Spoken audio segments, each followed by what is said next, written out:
We actually just had an opening discussion actually before you came on here, Opening discussion. and we thought, You're probably aware of it. yeah, we thought maybe it's a great way to open up the show. May 7th, also known as the day where now the real IDs are live. Have you gotten a real ID yet? So so you can fly. I have a passport, so I don't. You could actually bring that up. That's actually a funny topic. Because there's this like long-standing rumor Yeah. that I'm on the no-fly list, which Uh-huh. Why? is Wait, why is that a rumor? it's been going on for years, and like I'm never looking back. I'm always looking nowhere. See it on my track. Just wanted you to know where. I don't really travel too much. I mean, up until recently, I've been pretty busy, so I Yeah. I really don't travel. Like I've even showed like tickets that I've used and stuff, and like people still talk about it. But no, I have a passport, so I don't. If you have a passport, you don't need a real ID. Yeah, so you don't even need the real That's ID such to an fly. insane rumor. Bryce was Googling Jeff Nadu and he was just Yeah. showing me the first thing that comes up is why is Jeff Nadu on the no-fly list? And then back to- Google has like an AI answer for it. Yes, yes. Back to I mean, I could talk about it if you want. It goes back to just Yeah. this. So I'm Albanian, and people think because I'm Albanian, I'm like a terrorist or like some like, like yeah, like terrorist basically, which Like I'm not. extremist. Just yeah, Yeah. just profiling to do. It's fucking Been crazy. going around for years though. Oh, it's the fucking craziest thing ever. So how did the Albanian roots lead to the mafia stuff? Is that connected at all or? No, I always just had an interest in it, honestly. And I lived in Philadelphia for a time, and I really got into it there. And I like to read, so I'd come up like reading and watching the films. And during coronavirus, I just kind of said like I'm gonna start this. Like I make like resolutions every year, and in 2021 I was just like I'm just gonna do this, see if people watch it. And within like 4 weeks, I was getting like 15,000 view downloads a week, and a company reached out to me to like advertise for me, and then I took it to YouTube, and then I created a TikTok, then did Instagram, and it's just kind of worked since. Yeah, it's actually been incredible since you started. I actually remember when you started the podcast because I've always been very interested in the mob stuff. Like even the first time I went out to Vegas, all I cared about was like going around and checking out all the mob shit, especially downtown, and all the casinos that still have old cars in them, and this mobster use this. So what is kind of like your favorite, or like your favorite mafia story, or maybe like just your favorite part of it? Like what is it? Well, I prefer to talk about like the 80s up until now. I mean, like one of my concentrations is what the mafia does today. And I guess I would consider myself an expert on that. And I try to like make the right connections. And I have developed a lot of people over the years that either will talk to me or they'll just give me information, or like I'm big in like, I think one of the things that derives from why I like this kind of stuff is I'm just really interested in law and in the way things work. And it just kind of matriculated into how, like, I think the government weaponizes certain laws against people because of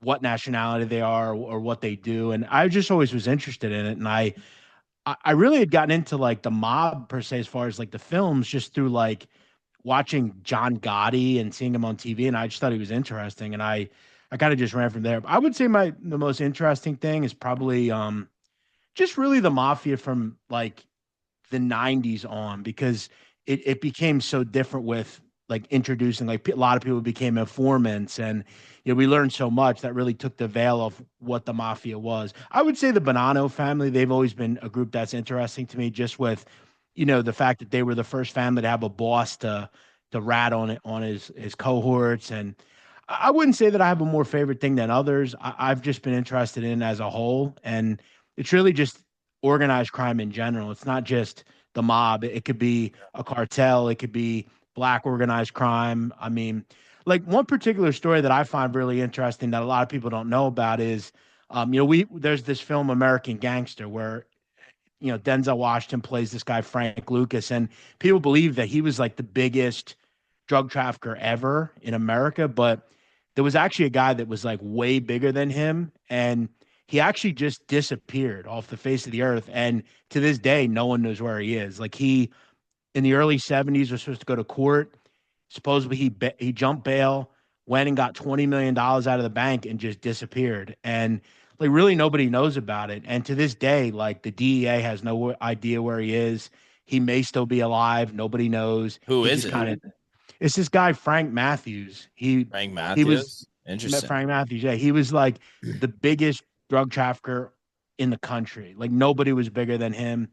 And like there's been documentaries about him. Apple TV or a Prime Video did a documentary about him, and even like the DEA agents that looked into his case. When he disappeared, he was 29. Today he's like 80 if he's still alive. Where And was he out of? He was born in North Carolina and he moved to New York. And he was literally like the connect to Frank Lucas and everybody else. Gotcha. And like they've even talked to like DEA agents that are like super old. And they basically say like, even if we found him, there was nothing we could do because the case is so old. Most of the people involved are dead. And he just kind of disappeared without a trace.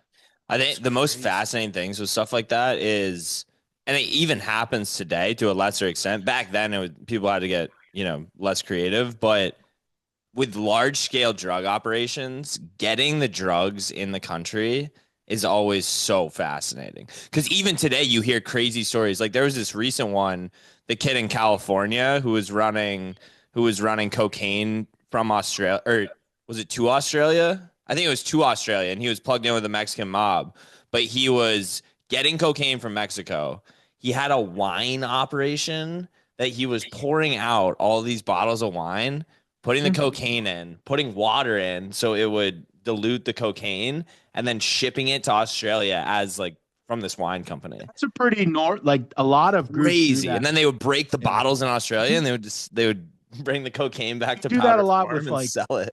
A lot of like meth operations will do that, like big, like huge operations will do like liquid. But like for instance, like right now, one of the most wanted people on the planet is a former snowboarder from Canada. He was like yes. Like was he, dude? Yes, I heard about this guy. Yeah, he was like an Olympic snowboarder in like the early 2000s, and he supposedly got into real estate in Canada. But he became the biggest drug dealer in Canada, and he was ferrying drugs from Mexico into Canada, and now he's on the top 10 most wanted list, and he's being protected right now, like abroad. Like people say he's in Mexico, which I don't believe, but right now, yeah, he's like one of the most sought after people we have. The 7-day $5,000 SoBet Picks contest launches on May 19th. It's going to be open to anybody who subscribes to SoBet.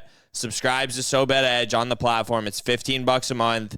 As a subscriber, you get access to the whole platform. You can copy anybody's picks on the platform. You can discover your own bets. You can post your own bets. All you need to do is enter them into the 7-day contest, and we're giving away $5,000 in cash prizes over the course of 7 days. The rules are going to be on the app in the info section. $15 a month, $5,000 in cash prizes.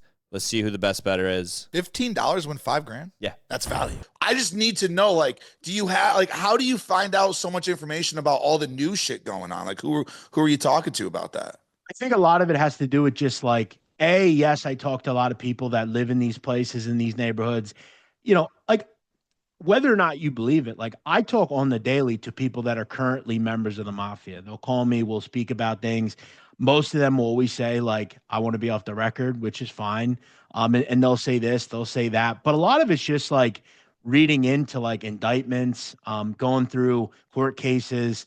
Like, I'll tell you a real quick story. I have a guy that I know, and he calls me one day. This was several months ago. I was about to get a haircut. I'm in my car, and he says, "Hey, I got a guy that comes around the club. And the guy he tells me is like a big time guy. Like he's been around for years. He says he loves your channel. Anytime we're around, he's like, yo, put the kid on. I want to hear what he's talking about today. And he's like, he really wants to speak to you. Would you send him like a message, like a cameo almost?" Mm-hmm. And like, I was like, really? Like he wants me to do? He's like, yeah, he would be like so over the moon about it.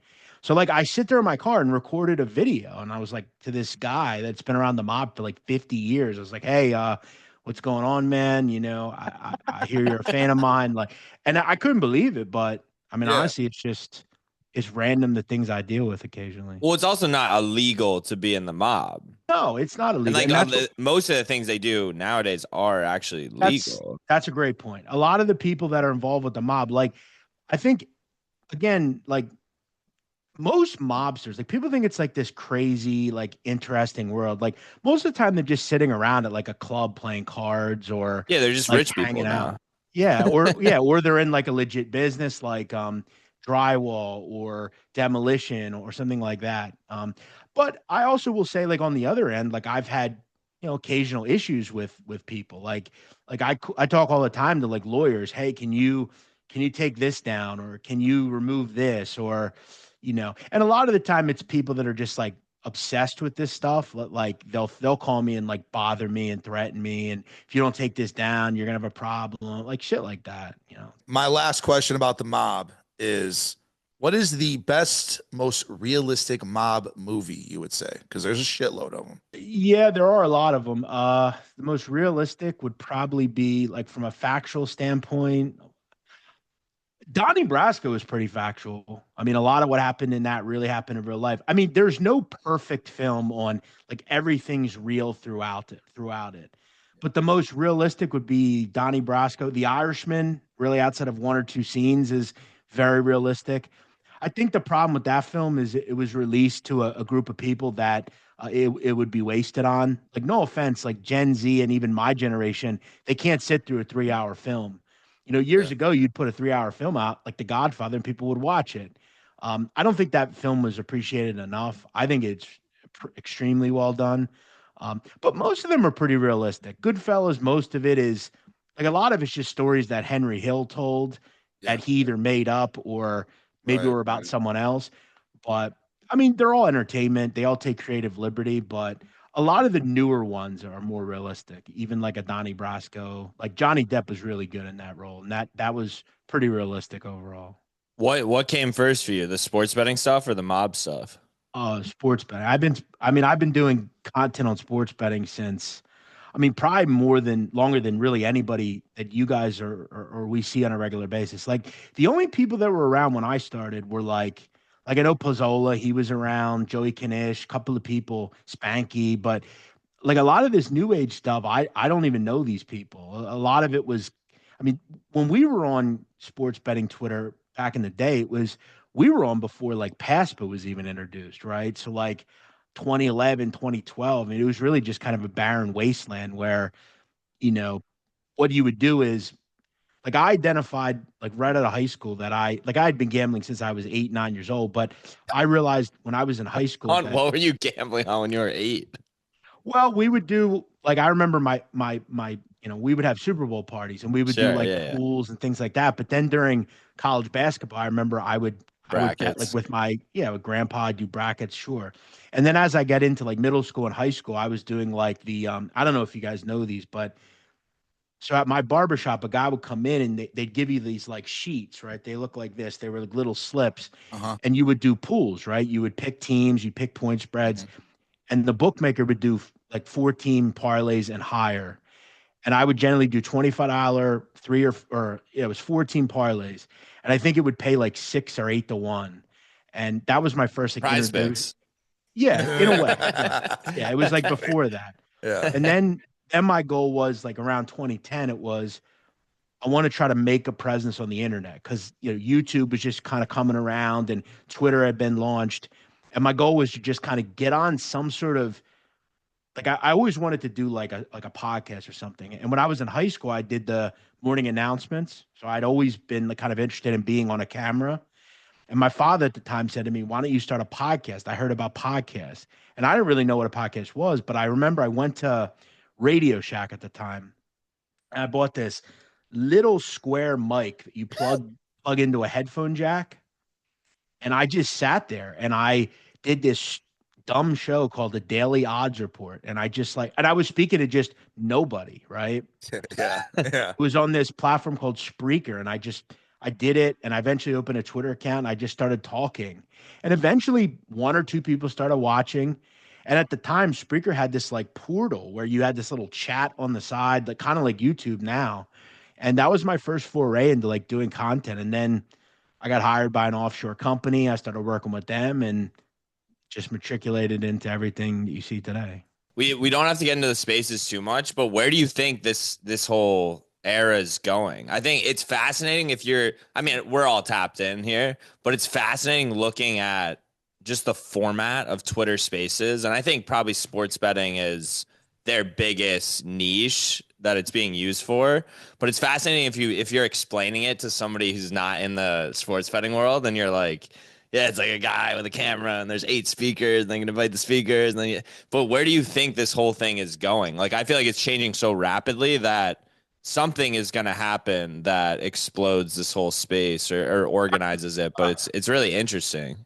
I think sadly it really just kind of peter out probably. Really? I mean, it kind of reminds me, like, I think the problem is it's not really connected anymore to sports betting. It's really just, and eventually like these fights and things like that, like even on like MobTube, like the mob genre on YouTube, like I remember for years, like people were fighting back and forth and stuff. And eventually people just get tired of it and just start doing other things. And I think the problem with sports betting, at least now, like you look at the next 3 months, 4 months, even like there's nothing going on really, right? The NBA will end, people will do things, go on vacation, and I think you see it kind of peter out. I mean, I don't know if it can be continued the way it's continuing, unless someone else starts another one, and maybe I think that takes it to another place, but. Yeah. I don't know. I think people get tired of it after a while, but I mean, Elf has done a good job doing his and maybe one or two others, but I don't really know where else it could go, to be fair. I think people grow tired of it after a while. Yeah, you don't see like a Barstool style ecosystem like growing out of it? Unless you have someone that's sitting in the background creating these storylines and they have to be believable. I think that's one thing that I've been able to do around my whole career is I stand on what I stand for. And I think in a way, for a lot of people, that's funny in itself. I don't have to sit there. I've never made up a storyline involving anything I've done. Everything I do is very real. I am a quirky guy. If you saw me in my personal life in my house every day, I do a lot of things that are probably weird to a lot of people. Like what? So like I'm like extremely invested in a routine. Everything I do is like outside of like things like this where I have That's to not like, weird though. a little bit, but no, I'm like really strong with it. Like I guess I'm just quirky in weird ways. Like I don't like things in my routine being uprooted, right? So like I've learned that when you make things up and you try to create drama, it just dampens and darkens your product. And I've always been, straight up. Like I don't care what people think of, let's say, my haircut. I like it. So that's what that matters. Yeah. I mean, yeah, you should just You're true to who you are. Mm-hmm. I absolutely. Booty Latinos. And we know that his apartment's very clean. Shout out the new cleaner. Yes, I got. Shout out the Well, new see, cleaner. that was so. When I bought this house, I bought my house 2 years ago, and my cleaning lady came with me. Like she's been with me for a decade. She's in her 60s, really good lady. I mean, if you find a good one, no reason to switch. Like we have Fabiola. Fabiola does fantastic. That's the thing, though. His retired. Yes, she did. That was my thing. Like she came to me. She came to me like a month or two ago. I'm like, hey, I'm getting surgery, and I think I'm gonna stop. And I said, oh, that's a shame. Like you're great. You've been with me for years, and luckily I found another one, and she's possibly better. So did she refer you? No. I actually got in touch with this through the new one through a friend of mine that gotcha. Yeah, I feel like the referral network in the cleaning lady world is massive. It is. Oh, yeah. It is. And you have to do research because like I don't know if I've ever told this story, and I'll tell you this story quick. When I was my first apartment that I moved into, this was back late 2000s, right after high school. I got out of high school. I remember my mother says to me, she says, hire a cleaning lady. And I said, okay, that makes sense. Hire them they come like every 3 weeks. You do the cleaning for the most part, but she comes in and does a deep clean. The little stuff. Yeah, exactly. We're the same way we hire cleaners. Yeah, that's fair, right? So at the time, Craigslist was very popular. So I go on Craigslist and like the services thing, and I make a post and I say, hey, I'm really in need of a cleaning lady, brand new apartment. Email me. First email I get is this lady. And she says, hey, I can come on Monday. It was a Friday. I said, perfect. I'll see you Monday, 10 a.m. Lady comes, She says, I'll bring all the supplies, everything. I said, beautiful. She gave me a price. Fine. A little high, but I was good with it. She comes to the door. She comes in. I tell her, I said, I had an office in that apartment. I said, I'm going to be in here. I can handle this. I said, just clean everything else. Let me know if you have any trouble. Within 5 minutes, I get a knock on the door. And I guess she had a question on something. I go to the door. She's topless. And I look at her and I was blown away. I couldn't believe it. I said, what's up? What are you doing? Like, and she goes, you don't want to watch? I said, no. Like, why would I want to watch? I said, I'm doing stuff in here. Like, I'm looking for someone to clean. Uh-huh. She goes, well, when I said full service, I meant full service. And I said, yeah, I said, you're a beautiful lady, but I said, I'm not interested. I just want to clean her. That's it. And she says to me, she goes, well, my husband doesn't mind. He's down in the car. He doesn't care. Oh my God. And I'm just like, okay. I said, well, no offense. I said, but I got to ask you to leave. Like, I gave her $50. I'm like, thank you for coming. I said, but I'm not interested. I'm really looking for someone that I can hire on a regular basis, that I can trust, that will come here. And she ended up, she was like very nice. She, put her shirt back on and she was like, thank you, and left. And I remember I looked out the window, they drove away. Her husband looked like just a normal guy. Like, What? and I couldn't believe it. I was just you run into quite the situations with cucks, because if I remember, no more than a month ago, there was someone in your DMs saying that they wanted you to fuck their wife. Yeah, and then I had this, and I ended up finding out that the guy was like a total phony. But there was a guy that like for like 2 months straight was like, he was sending me like constant like, hey, would you hook up with my girlfriend? Da da da da da. What the fuck? He just kept going with it, and eventually like kept sending photos and whatever. And yeah, it was weird. No, that's not my thing. So that's very strange. was, As a guy who I proudly will say used to be a part of the democracy. You remember that movement? Obviously, yeah, great sure. movement. Great movement. Because I was anti-Rico. It was unfortunate. It was a time because Rico blocked me on Twitter because me and Rico both bet BYU. And then BYU was down 20 at half. And I tweeted Rico, I go, dude, we just fucking live bet him and try to make it all back. And he blocked me. So I said, all right, I'm part of the democracy now. Why'd he block you for that? No idea. It's Rico. I mean, ask Jeff. Jeff knows about Rico. Very soft individual. And I'm sure you've seen what's going on with this Carol. I don't know if you keep up with it, Jeff. I'm sure you keep up a little bit with it, but I keep up because I had heard that this Carol was a cop, like she was NYPD for years, and and I know some people in the NYPD, but yeah, listen. He's he's been a guy who we've had kind of an issue for years, and he's made up, he's done all sorts of things to me. Like a lot of people don't realize because it's been such a long thing. I mean, we've been kind of beefing for probably, a decade now, close to it. Yeah. Why? Long time. Why? What's the main reason? You would have to ask him. I'll tell you right now, Rico Bosco is a certified nut job. He just likes to ruffle feathers. No. He's a certified nut job, Rico Bosco. I think I think if you ask me what I think it is, I've always said like, I think it has a lot to do with Rico being a real insecure guy. And I'm not saying that I'm not at times, but I think he sees and views me and several others that have worked there as they're going to take what he's been able to do. Right. And I think in a way, like I kind of find it to be a little like cool in a way that he almost like views me as a threat maybe.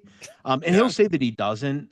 But he did this with a lot of people, a lot of people that are talented. And I think he's just kind of, well, he did it with him. He did it with Lil Duca. He did it with Mark Titus. He's done it with all sorts of people. Yeah, well, Dave doesn't even like him, right? Oh, no, does he like him? No, Dave loves him. Oh, he likes him? Oh, yeah. Okay. Well, he's like his little puppet. He kind of do whatever he wants with Rico. I mean, the only time he ever really did anything was when he threw that fucking high noon. There was a time, though, where like we had, and it was like around, I don't know, maybe a few years ago where, he had done that whole high noon thing and he was supposed to be like moving on and he was getting help with some of his anger issues, which, I thought was cool. I obviously have, my own struggles with mental health things. So I thought, that's cool. Like good for him. Like, and I remember I was in the office and we kind of did like a press conference. We like shook hands and like, that was it. And then with within like a month, he's like back talking shit again. Like, you know, people bothering me in DMs. Like, you guys don't realize, like, I had people that were like literally being paid to like target me on Twitter and like in my DMs, bringing up my family. Like, I've been called like all sorts of shit. And like, I've had to deal with it to this day. Like, if you go on Twitter and Google me, like, you'll find all sorts of bullshit that's not true. That's Like insane. I didn't walk in graduation. Like, I'm on the no fly list. I'm Like a, Rico started all these things. I mean, he yeah, starts a yeah. lot of them. Yeah, he starts a lot Said of I them. was, he said I was an R worder. He said I was all sorts of shit. Like, it's ridiculous. That's He insane. he has said some outlandish shit over the years. But of course, just kind of sticking with Barstool stuff, I obviously have to ask because that video dropped today, and Dave Portnoy said that you actually should have been invited with your baddie to the Gala. Must have been some kind of miscommunication. I don't really know what did they tell you. I mean, what's the whole situation? Well, listen, I was contacted a few weeks ago, and they said, do you want to come to the Met Gala? I said, yeah, I would consider coming. Absolutely. Where is it? They tell me Scottsdale, which I'm in Pennsylvania. Okay, that's a 6.5 hour ride. So I thought to myself, I said, all right, well, I got this girl I've been talking to. She loves Scottsdale, so I'm like, you know what? Let me see if I can't get a +1. That would be perfect. We'll make a little thing out of it, whatever. So I say to them, can I get a +1? Like, I'd love to bring, like, I thought it was like a big thing. And at the time he was like, we can't do a +1. We could do just you. And they were like, you have to fly. Who said that? This was this kid, Jack McCarthy. And he's like, you have to fly out the next day. And like, that wasn't as big a thing for me because I was just going to stay longer anyway. But I'm not going to bring someone out and like make them stay for hours on end by themselves. And like, I was just like, you know what? If they're not going to do it, I'm like, I'm just not going to go. It's not like it was in like New York or Boston, right? Like, I have to get on a plane and it's like it's like 6.5 hours. So I ended up saying no. And then I'd found out that, they probably would have let her come. So it would have been good. She's beautiful. It would have looked great. I think it would have been a nice touch. Maybe next Pretty year. funny. Is she your ideal type? Oh, yeah, she is. She's great. I mean, so she's what exactly is that? Happy for you. Yeah. Is what it exactly is my type? You said? Yeah. I mean, I'm really looking for a woman that is Spanish, preferably, which she is. Nice. Very attractive. She's around my age, which is good. And she's old fashioned. I want a woman that will stay home all day and cook and clean and be very much a wife. I don't. Again, everybody can do what they want to do. I prefer that in my life. I want a woman like my mother was when I was a kid, and one that will be loyal and stick by me. And if I don't have that, I would just prefer to not have it at all. So I'm very selective with the people that there's a difference between spending time in a nightclub with a girl for a few hours and going out on dates and traveling, and it's totally different. So those type of women, I'm a little bit more selective with. Someone else who thinks just like that obviously we have all come to know pretty heavily over the last couple I would months. say he's a little more extreme. Obviously a little more extreme, but I got to ask is JW, who I'm sure you've heard a lot of in the space. And again, I'm not trying to talk about spaces. I just got to ask though. So do you agree with a lot of things that JW says? I will say this. Look, everybody can act like they want. He is an individual that I won't be on a panel with. There's no issue with that. If people want to have him on, they can have him on. He made some comments about me, my family, which that's a place that I don't go personally. I've had a lot of shit that I've dealt with over the years with, losing my father. And it's just a place that I feel that's wrong to go. And I think he's a person that is willing to go there. I actually haven't heard his views personally. I can't say I know his views. I think that, to me, I think just as far as like America, I think we were just in a better place at certain points. And like, it's no shade in a woman that's successful. Like I wish them all the best. I just personally, in the person that I'm around, I would rather them just, do certain things. It's also like knowing what you need as a better half. Right. And which is you. It's a you thing. It's not like anybody can do whatever they want. Yeah. Right. I think the nuclear family is important. Like I think it's sad that there's so many kids that don't have the 2-parent household. Like I prefer to just kind of keep that going. That's just my opinion. You know, my mother and father were happily in love till the end. So like I would want the same thing. And like I think it's wild that in this day and age that the way I think is like almost wrong in a way. People think it's wrong, and there's nothing wrong with that. A man should not want his woman to be doing stuff like that. That's just how I feel. Sure. I Sure. think, you know, there's No. nothing wrong with that. Yeah, it's pretty fascinating. His viewpoints. I mean, you'll see for yourself. I But think a lot of people have strong viewpoints, and the people that have viewpoints that are strong, like I think in a way, like I do respect because, like, yeah, I'm just 100%. I'm just kind of blown away with like on the regular basis the things that I see, and I almost think that we live in some like draconian like other world now, where like the things that like 20 years ago when I was growing up as a child, like if I heard people say them, I would think like this person should be like I've been to a mental institution. I've been there for 5 days, and the people that were there were way more coherent than a lot of the people that I see on a regular basis. Like Yeah, it's pretty insane the stuff that we hear and we say. Like this whole thing with the Barstool bar. Like you have dude, a that is large actually segment insane. and you have a large segment of society that will support that kind of behavior. And it's like I think that's the Well, problem but that I I will say there's a Barstool bar here in Nashville. I'm very close with the owners of the Sand Group and Chase, who runs it, the GM. Mhm. Every single sign that goes out, Chase approves and sees. And he would never put something like who let that like there's so many gates that had to go through to get to a table and get on Instagram and somebody filming it. Like how did that even happen? Is my like Yeah, there's so many levels of people that like need to be held accountable in that situation where it's like how do none of these people not know that's okay? when I go out, I usually get a bottle every time I go out. And I always tell them like I don't want the sign, like I'm not into that. But like I do see like the how they do it. And it's like they literally stand there and like put it on. Like Yeah. I don't know what person like thought A that was funny or B that was like even because again, like I think I would align a lot of the thing where Dave aligns. It wasn't so much the fact of obviously what it said was terrible, but it's like I don't think as a bar owner you would want anything like that or anything even political even being It's because just it's not like even the point of the sign's yeah, supposed to be funny. you Like, don't go to the you don't go to a bar to talk about politics. You don't go to the bar no. like that's not a platform. And yeah, I'm blown away that it could have just been one of those nights. Maybe the manager was upstairs or something and they Yeah, just sure, felt they'd get sure. Yeah. a better tip. But yeah, it's but you have a certain segment of the population that will support that. And you know, it doesn't matter what side you're on. I think the problem we've lost is there's literally no common sense Yeah. anymore. It's either one extreme or the other. There's no happy medium, right? Like, yeah, like I don't care what side it is, I don't support that. And it's like, well, no, we have to support everything on that side. And it's like, I don't do that. What's you tease something you're launching. Can you give us a bit of a I've had an idea for years. I'm putting it into motion. It has nothing to do with the internet. It has nothing to do with gotcha? my life on the internet.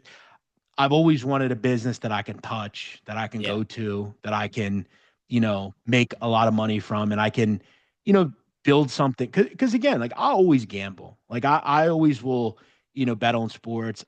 I'll, you know, always do that stuff. But I don't want to do this type of stuff forever, you know. Yeah. Yeah, it But makes then sense. but then guys, there's nights where, and I mean this, I want to sell my house, move to Chicago, and go back to Barstool. There are nights where that happens. So it's like Yeah. I'm still kind of at that point, but I do know that there's always been an end game. It was always going to be at the age of 40. I'm 35, about to be 36. So if I get an early start on it, so be it. If I wait a couple of more years and kind of Well, am in 1 foot in, 1 foot out. So if be it. Dave Portnoy called you tomorrow and offered you a job, are you taking it? Well, listen, that we had flirted with it back. I don't know. This was what are we in 24? This was like last summer. I remember. We had some things that went on. I don't know if you remember, but Rico went nuts one day. He, like barked at Dave. Do you remember that? Yeah. I remember And I that. remember this because it was around the time of the playoffs at NBA playoffs. I went on this like 13-2 run, and I remember Dave got wind of Always it. starts with a run. Yeah, Dave got wind of it, and there was talk of would I come back, and I remember I went to Dave with a kind of a proposition, and the problem that I have is like I have, like I said, routines. I have a house I bought, but there are times where like I think to myself, maybe I should give it one last shot, just sell my house, even if I go out there for a year or two, and see where it goes, Would they not be interested in like your mafia stuff? I feel like that's Yeah, a pretty I actually interesting the job. sit down was there. I had to sit down on Barstool for the time that I was there, and they ended up giving me the IP back when I left because I created it before I went there. But I think for me, like mafia content is definitely something that will be stopping soon. Like if it's some sort of other crime content, so be it.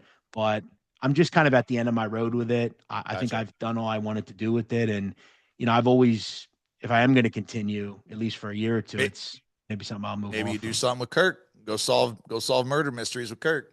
That would be cool. I Race like tornadoes. You ever thought about that? Ooh, that could be a thrill. it's funny when I was a kid, I was so interested in weather. I remember I would Oh, we're like obsessed, brother. We're obsessed. yeah, I We're right. wanted I to mean, we're in Nashville. We're in this tornado central right now. yeah. I've never been more obsessed with tornadoes. It's fascinating. Dialed in. Yeah, I've always I remember when I was a kid, like I wanted to go to like the Weather Channel headquarters in Atlanta. Like I was big on that. Like I was always like big on like winter weather and hurricane. I always thought it was interesting. And Yeah. like that was one thing about me that I recognized early. And maybe that's why I started to sit down. Like I've always been interested in just like reading and researching. And I think it's super important, even you guys, like you're young people, like I'm not. just go out and know, but even wherever age No, you I'm are, kidding. like understand how things work and even like things like the law, Be because curious. yeah, like we all have to drive down the road every day and like know like what you can do when a cop pulls you over and what you can consent to and can't. Like stuff like that's important because there could come a day, knock on wood, where one of us gets involved in a situation and we don't know how to act. And it's like, I'm sitting in a jail cell and I don't know what to do right now. I think it's important to prepare for those things. Like, if they were to happen, what am I going to do? And it just kind of matriculated into other things. Appreciate you for being yourself and coming on and Thank you. chatting with us. This has been awesome. Anything you want to shout out before we hop off here? No, I appreciate you guys having me. Keep doing your thing. And, if you ever need me back, feel free to reach out. Oh, Hell yeah. We will, man. Appreciate you as always, dude. Thanks, got it, Jeff. guys. Peace out. Never looking back. I'm always looking nowhere. See it on my track. Just wanted you to know where.